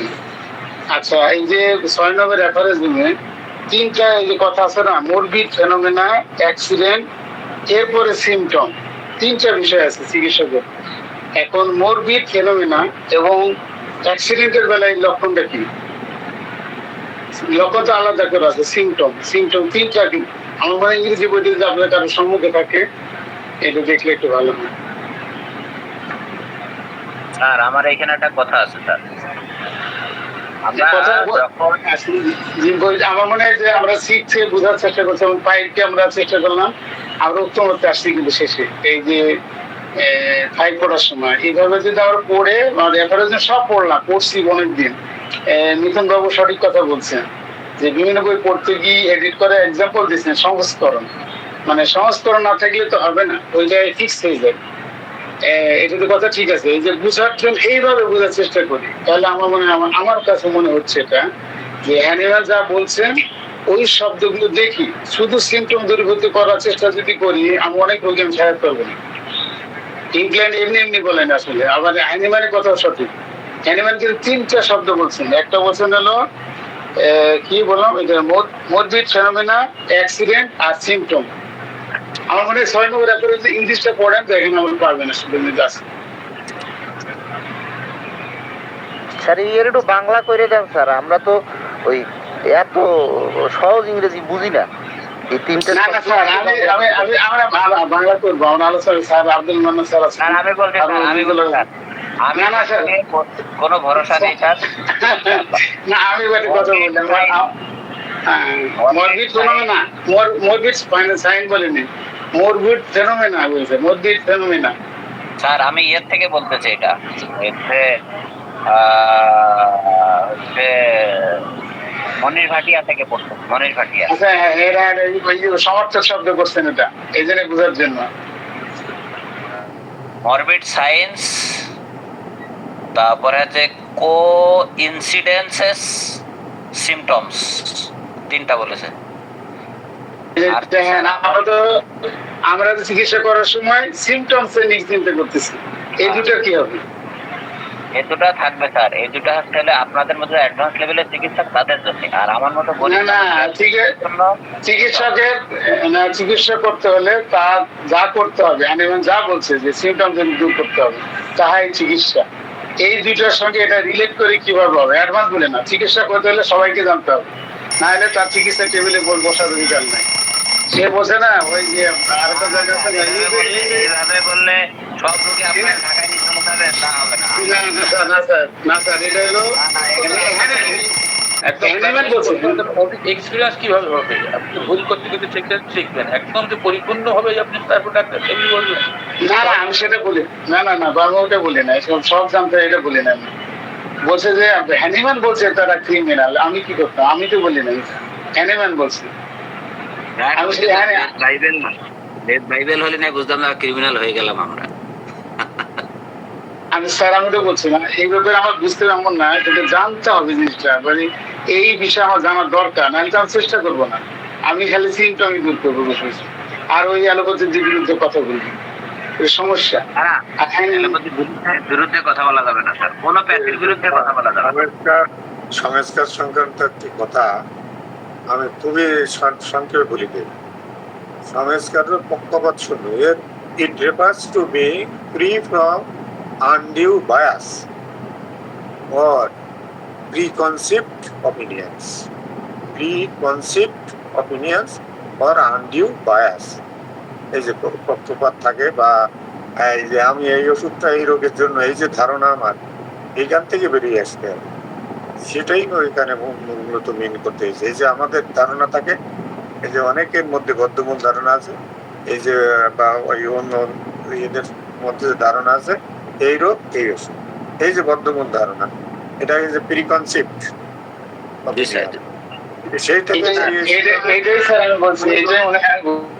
এবং আমাদেরকে বায়াস হলে হবে না।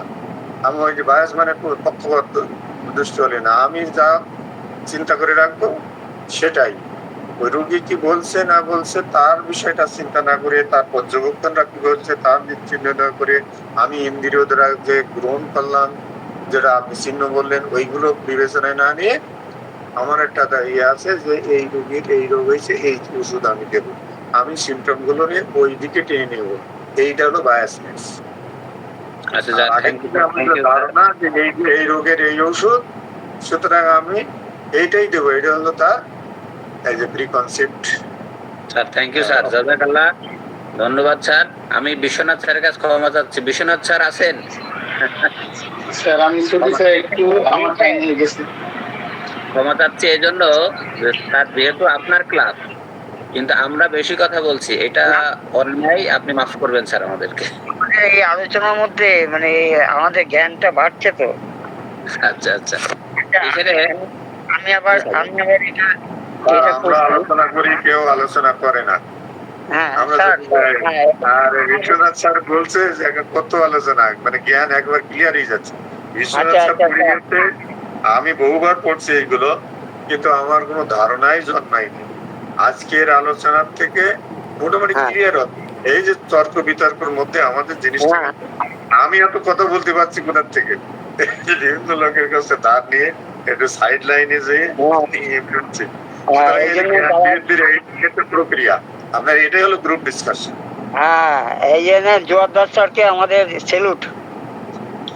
স্যার আমি এটা ইংরেজিটা পড়ছি, 6 নম্বর, দি আনপ্রেজুডিসড observer ওয়ের aware of the futility of transcendental speculation which can receive no confirmation from experience No confirmation from experience, be his power of penetration ever so great, takes note of nothing is every individual disease except the changes in the health of the body and of the mind. এখানে লিখেছে morbid phenomena, accident symptoms, which can be perceived externally by means of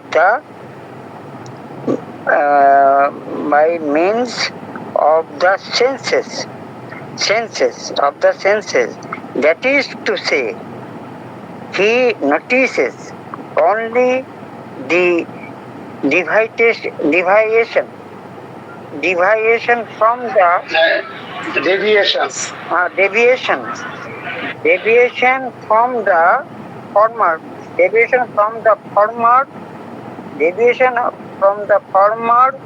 healthy state of the now diseased individual, which can be felt by the patient himself, remarked by those around him, and observed by the physicians. All these perceptible signs represent the disease in its whole extent. That is, together they form to true and only conceivable portrait of the disease.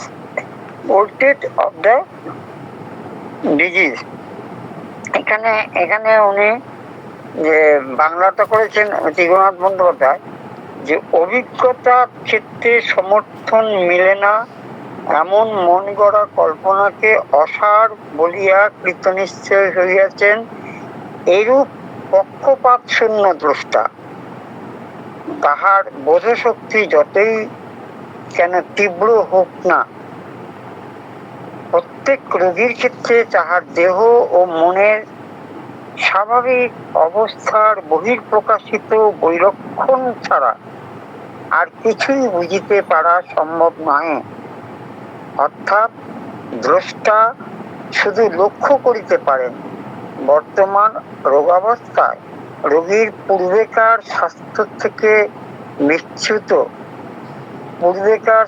থেকে বিচ্যুতি, এবং তাহা জানা যায় রোগী নিজে যাহা বোধ বা অনুভব করেন, পরিচর্যারত ব্যক্তিগণ রোগীর সম্বন্ধে যাহা বলেন, এবং চিকিৎসকের নিজের পরীক্ষা ও পর্যবেক্ষণ করিয়া যাহা পান, তাহা হইতে বোধগম্য এই সকল লক্ষণ ও প্রকাশের ভিতর দিয়া ধরা পড়ে ব্যাধির সমগ্র মূর্তি, অর্থাৎ সেইগুলি হইল ব্যাধির যথার্থ ও ধারণাগম্য প্রতিচ্ছবি। Thank you. এই পক্ষপাত লিখেছেন আনপ্রেজুডিস, এইটা। জি স্যার। স্যার এখানে আমি অনুমতি নেই। আব্দুল মান্নান স্যার আছেন স্যার। এটা আপনারা জানেন আব্দুল মান্নান স্যার উনি কিন্তু থিসিস কি করেন স্যার? আপনি স্যার থিসিস সুপারভাইজার।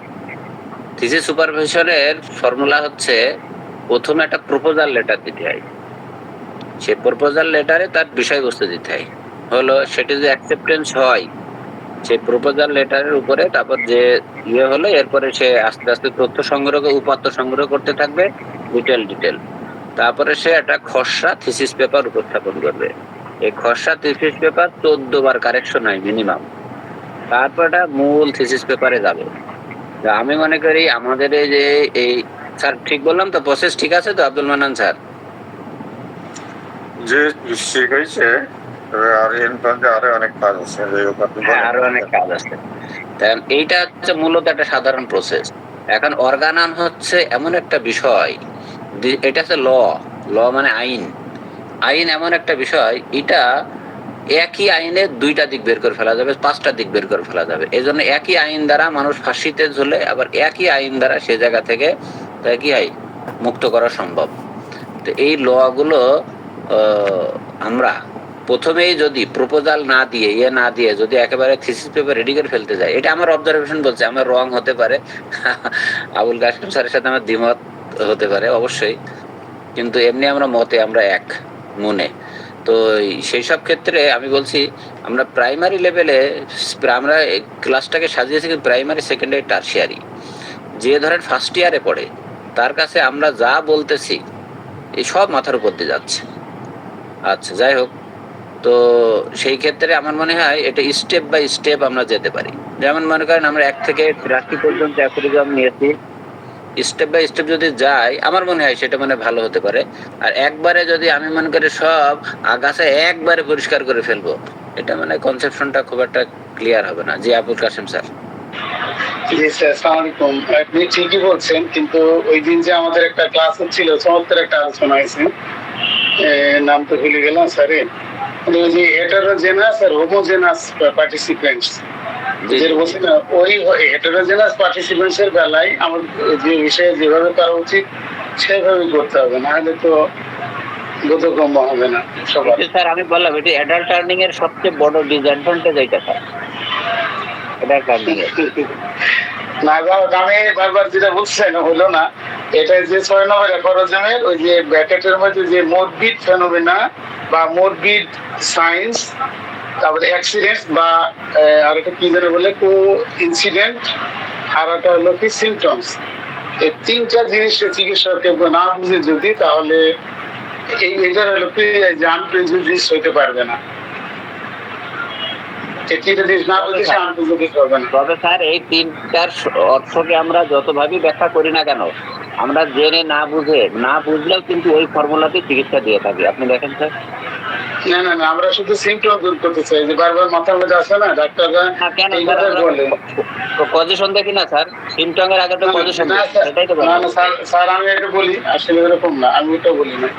আমি বলছি যে মোরবিড আছে হলো একটা, আপনি বলছেন একটা সাবজেক্টিভ একটা অবজেক্টিভ, আলোচনা কিন্তু আগে আসছে, এটা একটা ব্যক্তিনিষ্ঠ একটা বস্তুনিষ্ঠ লক্ষণ আছে না। এইগুলো হলে যে প্রথমটা হলো মরবিড ফেনোমেনা বা মরবিড সাইন্স, যে রোগ অবস্থার যেটা সাইন, মানে আমরা এটাকে কি বলবো অবজেক্টিভ, আর যেগুলো সিমটম এটা হলো সাবজেক্টিভ, আর একটা হলো অ্যাক্সিডেন্ট, এটা ঘটনা, দুর্ঘটনা। যেমন ধরো এটা কাউকে সাপে কামড়াইছে, কারো ওই যে অ্যাক্সিডেন্টে হাত পা ভেঙে গেছে, তাদের ট্রিটমেন্ট দিতে হবে না, এই সবগুলো আমাদের জানতে হবে। এইগুলো জানা এটা হচ্ছে 6 নম্বর অ্যাফোরিজম, আনপ্রেজুডিসড ভাবে জানতে হবে। আপনি এগুলো যে বললেন স্যার, এগুলো কেতাবি ওয়ার্ড, কিন্তু কেতাবি ওয়ার্ড ছাড়াও তো আমরা এই ফর্মুলাতেই আগাই নাকি স্যার সাধারণত? আমি বলতে চাইছি আমরা তো শিখছি কেতাব, আগে কেতাব শিখে তারপরে আমরা অ্যাপ্লাই করি, কেতাবটা সঠিকভাবে শিখছি। ওই কেতাব বেস যদি আমরা এগোতে থাকি আলহামদুলিল্লাহ, ওইটা অবশ্যই নিশ্চয় উত্তম। তাহলে স্যার যারা হচ্ছে প্রাইমারি লেভেলের, মানে প্রাইমারি বলতে আমি বলছি যারা হচ্ছে ইনিশিয়াল লেভেলের, তাদের জন্য এটা খুব একটা সুখকর হবে না। শিক্ষা বিজ্ঞান তাই বলে। জি স্যার, ঠিক আছে স্যার, থ্যাংক ইউ। আমি আমার টাইম একটু শর্ট হয়েছি, স্যার যাবো। আসসালামু আলাইকুম। জি স্যার। জি স্যার, গ্রুপে সবাই একে অপরের সাথে দ্বিমত হবে, ত্রিমত হবে, 4 মত হবে, আবার এক টেবিলে বসে এক থালায় ভাত খেতে হবে, এটাই নিয়ম, ঠিক কিনা স্যার? জি স্যার। আচ্ছা, তাহলে আমাদের 5 নম্বরের বিষয়বস্তু কি ছিল? আমি কিন্তু আসল জায়গায় যত যাই বলেন পড়া দিয়েই রোগের কারণ। রোগের কারণ, সে সকালে হাঁটবেন না বিকালে হাঁটবেন দুপুরে হাঁটবেন সে পরের কথা, কিন্তু আপনি হাঁটবেন, এটা মেন কথা, ঠিক আছে? এটা 5 নম্বর। 6 নম্বর হচ্ছে রোগ। 6 নম্বর হচ্ছে এই যে রোগ লক্ষণ সমষ্টি নাকি নাকি রোগ, আমরা রোগ বলতে কি বুঝি সেটা? হ্যাঁ মানে মনে হয় না, একটু আলাদা। স্যার মিথুন বাবু বলতেছেন, মানে উনি সঠিক বলতেছেন, এই যে রোগে থাকেন, আপনি লক্ষণ বলেন না, এখন লক্ষণ বললেই বিপদ আছে। রোগে থাকবো, আচ্ছা স্যার। শেষে কিন্তু বলছে যে পোর্ট্রেট অফ ডিজিজ, ওখানে পোর্ট্রেট অফ বলেন, সিক বলে নাই, মানে রোগী চিত্র, রোগের চিত্র বলে, রোগী চিত্র, রোগ চিত্র বলছে এখানে, পোর্ট্রেট অফ রোগ চিত্র বলা হয়েছে, জি। হ্যাঁ, তাহলে আমরা ওইখানেই থাকি। আর এবার যে জায়গায় যে জিনিস বলছে এবারে কারেক্টলি বলছে, আমার বোধে আসুক বা না আসুক। জি স্যার, না না ঠিক আছে, রোগ চিত্রে থাকলাম স্যার, অসুবিধা নেই 6 নম্বরে। এবং 6 নম্বরের ব্যাখ্যায় আমরা অনেক বিষয় দেখলাম। এবার যদি 7-এ আসি, তাহলে এখানে বলা হচ্ছে যে আমরা লক্ষণের উপরে বেস করেই উপযুক্ত কি করতে হবে, ওষুধ নির্বাচন করতে হবে। আবার লক্ষণ চলে আসলো, রোগারোগ্যের লক্ষ্যে রোগীর মায়াজম এবং আনুষঙ্গিক ঘটনাবলীর রোগের লক্ষণ সমষ্টি দূর করতে হয়। এটা একজন বলতেছে, আমি আমার মতো বুঝেনি, যে যাই বলে বলুক।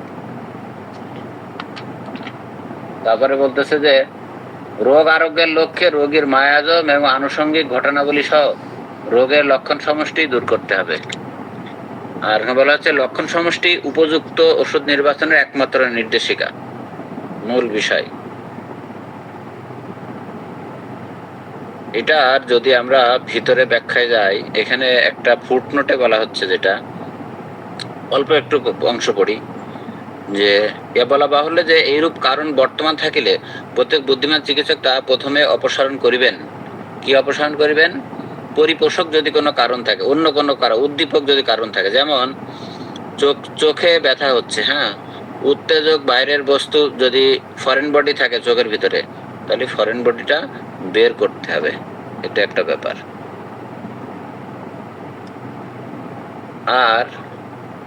আর পড়বো না। আর 8 নম্বরে বলা হচ্ছে যেটা, সব লক্ষণ দূর হলে কেবল সম্পূর্ণ ব্যাধি আরোগ্য হয়। এটা এক জায়গায় বলতেছে, আর এক জায়গায় বলতেছে যে লক্ষণ সমষ্টি অবসানই আরোগ্য প্রাপ্তি। রোগসমূহ এবং উক্ত রোগে অনুভূত ঘটনাসমূহ দূরীভূত হইলে স্বাস্থ্য ছাড়া আর কিছুই থাকিতে পারে না। রোগসমূহের দ্বারা আক্রান্ত হইয়া আভ্যন্তরিক রোগজ পরিবর্তন গুলিয়ে যে নির্মূল না হইয়া বর্তমান থাকে, তা আমাদের ধারণার বাইরে, বা ইহা কোনো কোনো পার্থিব পরীক্ষা দ্বারা ধরা পড়ে না। আর একজন বলতেছে যে সকল লক্ষণ অপসারিত হলে গোটা ব্যাধি আরোগ্য হয়। ডাক্তার হিউপ্ল্যান্ডের বক্তব্য এটা অযৌক্তিক। ডাক্তার হিউপ্ল্যান্ড বলছে এটা অযৌক্তিক, উনি ব্যাখ্যা দিয়েছেন সেটা। আর মনীষ ভাটিয়া যেটা বলতেছে, এটাও দেখি আমরা। মনীষ ভাটিয়া বলতেছে যে, না, এটা তো সংক্ষিপ্ত করিনি, ইট ইজ নট কনসিডারেবল নর ক্যান ইট, বাংলা ইংরেজি পড়ে মজা লাগবে না। স্যার এক কথায় বলে দেন স্যার, আবুল কাশেম স্যার, 8 নম্বরটা।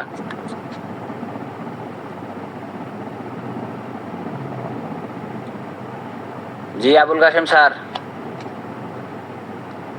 ইয়ে স্যার, মিথুন স্যার, এক কথায় 8 নম্বর। আর সকল লক্ষণ দূরীভূত হইলে স্বাস্থ্য ছাড়া আর কিছুই থাকে না। তার মানে সকল লক্ষণ দূরীভূত করাই হচ্ছে ডাক্তারের কাজ হবে, তাই তো? করলে পারে সে সুস্থ হবে, এবং তখনই বলা যাবে সে সুস্থ যখন তার অন্যান্য লক্ষণগুলো বা এই দূরীভূত হবে, মানে রোগ লক্ষণ দূরীভূত হবে, তাই তো? এরকম ওই যে সকল লক্ষণের টোটালিটি অফ দি সিমটম আপনি নিলে, সিমটম গুলো যদি সব দূরীভূত হয়ে যায়, তাহলে আর রোগ থাকার কথা না, বা রোগের অভ্যন্তরে কোনো লুকিয়ে থাকার সম্ভাবনা থাকে না। রোগ থাকলেই আপনার রোগ থাকবে, তাহলে রোগ লক্ষণ গুলো দূরীভূত হলো মানে আপনার রোগও চলে গেল। এটাই এখানে বলা হয়েছে। Thank you sir. স্যার যত স্যার এরকম না কি স্যার, যদি সকল লক্ষণ অন্তর্নিহিত হয় আভ্যন্তরীণ রোগও তাহলে নিরাময় হয়, এরকম নয় স্যার? অন্তর্নিহিত রোগীর শারীরিক ও মানসিক যত কষ্ট আছে এগুলি দূর হয়ে গেলে রোগীর তখন সুস্থ স্বাস্থ্য ছাড়া আর কিছুই থাকে না। স্যার সেটাই। হ্যাঁ, জি জি জি জি, এটাই আর কি। তাহলে আমরা আজকে 4, 5, 6, 7, 8 4টা সূত্র দেখলাম। আগামী শুক্রবার বিশ্বনাথ স্যার আপনার ক্লাস শুরু হওয়ার আগে সবাইকে ধরবেন, ধরে যদি পারে তাহলে ভালো, না পারলে আর পড়ানোর দরকার নেই। হ্যাঁ না পারবে, এতক্ষণ ধরে প্রায় 2 ঘন্টা পারবেন। স্যার। পারেন সবাই হচ্ছে। আর আমি একটু বলবো সব মনোযোগী পড়াবে এখনো পড়াবে, কিন্তু না পারলে প্রিন্সিপাল দাঁড় করতে হবে। জি জি জি, বলেন পূর্ণিমা স্যার। জি স্যার, ধন্যবাদ। আজকে সর্বোপরি আমরা যে সময়টি অতিবাহিত করলাম, অবশ্যই আমাদের এটাকে সফল সময় নয়, সার্থক সময় বলা চলে। ব্যাপকভাবে আমরা চেষ্টা করেছি আলোচনা, সমালোচনামূলক আলোচনা, সকলের সমন্বয়ে একটা জায়গায় উপনীত হওয়ার। তো সেই সুবাদে আমি আজকে যে সূত্রগুলো শ্রদ্ধেয় বিশ্বনাথ স্যার আমাদের পাঠ করালেন, সেই সূত্রসমূহ এবং অর্গাননকে কেন্দ্র করে অর্গাননের স্বাদ আস্বাদনের সারাংশ স্বরূপ আমি একটু বলতে চাই। সেই বলাটা হচ্ছে এমন, ইতিপূর্বে আমাদের যে যুক্তিতর্ক বিভিন্নভাবে চললো বিষয়টি নিয়ে, সেটা হচ্ছে যে আমরা অর্গাননের প্রথম বিষয়টাতেই যদি আসি, অর্গানন জার্মান ভাষা থেকে ইংরেজি থেকে তারপরে বাংলা।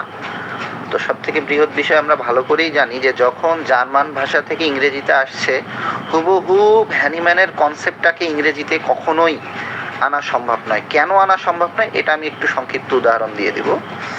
মানে সামান্য একটা শব্দের ভাবার্থের কারণে পুরো একটা বাক্যের ভাবমূর্তি উল্টে যেতে পারে।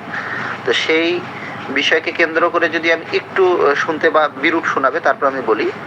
যেমন এখানে প্রসাব করিবেন না, করিলে 50 টাকা জরিমানা। এখন দেখাচ্ছে এখানে প্রসাব করিবেন, ওখানে যদি কমা দেয়া হয়, তারপরে যদি লেখা হয় না করিলে 50 টাকা জরিমানা, তাহলে ঘোর বিপদ। তো এইরকম করে দেখা যাচ্ছে জার্মান থেকে ইংলিশ, ইংলিশ থেকে বাংলা, এরকম করে শব্দের ওই বিরাম চিহ্ন থেকে শুরু করে দাড়ি কমা ত্রুটি বিচ্যুতি কোথাও না কোথাও ঘটেছে। তারপরে শব্দগত কোথাও না কোথাও ত্রুটি বিচ্যুতি ঘটেছে। তারপরে এক একজন এক একটা শব্দের ব্যবহার করেছে, এরকম অনেক ত্রুটি বিচ্যুতি হয়ে গিয়েছে।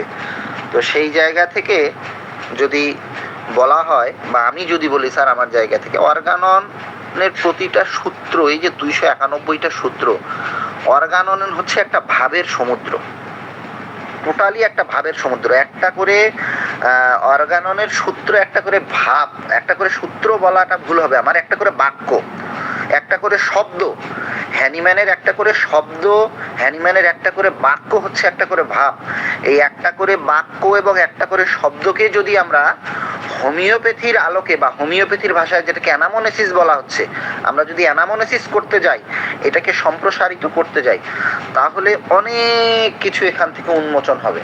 তো এই সম্প্রসারণ, এই উন্মোচন করতে গিয়ে কিন্তু অনেক সময় আমাদের বিকৃত হয়ে যায়। স্বাভাবিক অবস্থা আমরা যেটা চাই সেটা থেকে বিকৃত হয়ে যায়। এই কারণে এটার মতের দৈন্যতা থেকেই যায়। তো পারতপক্ষে আমরা সব কিছু মিলায় চেষ্টা করব অবশ্যই অর্গাননটাকে বোঝার, এবং নিজস্ব কনসেপ্ট তো সেখানে একটা থাকবেই। নিজস্ব কনসেপ্টে যদি আমরা না বুঝতে পারি, কারণ আমরা যে বইটা পড়তেছি ওটা হচ্ছে উনি ওনার কনসেপ্ট। যেমন আবু হোসেন স্যারের বই পড়লেন TM. Joardar sir, Abu Hossain sir কিন্তু তার কনসেপ্টকে সে আগে বুঝেছে, অর্গানের সূত্র পড়েছে, পড়ার পরে বুঝেছে, পড়ার পরে বোঝার পরে সে তার কনসেপ্টে কিন্তু সেখানে ব্যাখ্যা করেছে। হুবহুব কিন্তু একদম মানে যেটাকে অনুবাদ বলে, অনুবাদ কিন্তু করেনি। আমরা আবু হোসেন স্যারের যদি অর্গাননটা পড়ি, তো এইরকমভাবে যেহেতু এটা একটা ভাব আর এটাকে সম্প্রসারণ করে আমাদের বোঝা উচিত, সেখানে আমাদের একটা মতের অমিল থাকবে। তারপরে এই অমিলগুলোকে এক জায়গায় মিল করে আমাদের নির্দিষ্ট একটা সংস্কারে চলে আসতে হবে, কুসংস্কার মুক্ত জায়গা থেকে। ধন্যবাদ স্যার। জি, আমরা প্রায় 2 ঘন্টার কাছাকাছি পৌঁছে গেছি, মানে অনেক হয়েছে। জি, আমরা কি করবো এখন? জি স্যার, আলহামদুলিল্লাহ ছুটি, এর ভিতরে আমি 3-4টে খাতাও দেখে ফেলছি, অসুবিধা নেই স্যার। ঠিক আছে আচ্ছা ঠিক আছে তাহলে এই আলোচনা সমালোচনার মধ্যে দিয়ে একটা জায়গায় পৌঁছাবো আমরা ইনশাল্লাহ। তবে আর আপনার ব্রেন হলো মাল্টি ফাংশনাল। স্যার আলোচনা সমালোচনা স্যার আমি একটু বলছি স্যার, বিষয়টা হলো যে গল্প আবারও বলবেন। অল্প ছিল স্যার, ওই অনেক বাচ্চারা আছে লেখাপড়া করতে চায় না, তারপর ওই যে পিঠে খাওয়াইয়া বা রসগোল্লা খাওয়াই বলো তুমি কয়টা রসগোল্লা খাইতেছে 1, 2, 3। আমাদের জর্দার স্যার হলো এরকমের যে আমরা যদি কেউ কথা বলতে না চাই তাকে এমন একটা কথা দেবে তার মধ্যে কিছু বের হয়ে যাবে। স্যার ওভাবে আর কি আমাদের মধ্যে থেকে কথা বলার চেষ্টা করে, এটা আমাদের মধ্যে সমালোচনাও না আলোচনাও না স্যার, এভাবে আমাদের মাধ্যমে কথা বলার জন্য সে উদ্বুদ্ধ করেন যে এটাই আমার কথা। টিচার মানুষ তো জানে স্টুডেন্টকে কিভাবে পড়াইতে হয়। জি, আলহামদুলিল্লাহ চেষ্টা করি এই আর কি। জি, আর যারা অ্যাডভান্স লার্নার আছে তাদের জন্য এডুকেশন আলাদা, যারা মিডল ক্লাসের বা সেকেন্ডারি তাদের আলাদা। আমরা এখানে যেটা শুরু করছি এটা প্রাইমারি এই লেভেলটা না বুঝলে হবে না। তো এই লেভেলটা যারা প্র্যাকটিক্যাল ফিল্ডে ক্লাসে যেতে অবশ্যই বুঝতে হবে, বিশেষ করে প্রাথমিক, মাধ্যমিক, তারপর উচ্চ মাধ্যমিক, এই লেভেল থেকে মাধ্যমিক লেভেলটা হলো সব থেকে প্রবলেম। এখানে খুব বুঝতে হবে যে আমার স্টুডেন্টের কত কে কতটুকু নিতে পারবে। এখন আমি যদি আমার জ্ঞান দিয়ে আমি বলতে তুই কেন বুঝিস না এটা, তাহলে তো হবে না। তার জ্ঞান তো তাকে বুঝতে দিতে হবে এবং তার সাবলে নিজের ভাষায় বুঝতে হবে, তার নিজের ভিতরে আন্ডারস্ট্যান্ডিং থাকতে হবে। ভাষা মুখস্থ করে তো হবে না। ঠিক আছে, সুন্দর আলোচনা হয়েছে, ধন্যবাদ। জি স্যার, স্পেশাল ধন্যবাদ স্যার বিশ্বনাথ স্যারের। জি জি জি, সে তো বললাম না। যারা আমার সাথে আলোচনায় অংশগ্রহণ করেছেন সবাইকে, আমাদের পূর্ণিমা স্যার, তারপর আমাদের আব্দুল মান্নান স্যার, জয়নাল স্যার, গোলদার স্যারও কথা বলছে, আপনি বুঝছেন স্যার। আলহামদুলিল্লাহ, তাহলে ক্লাস ফ্রুটফুল হয়ে গেছে।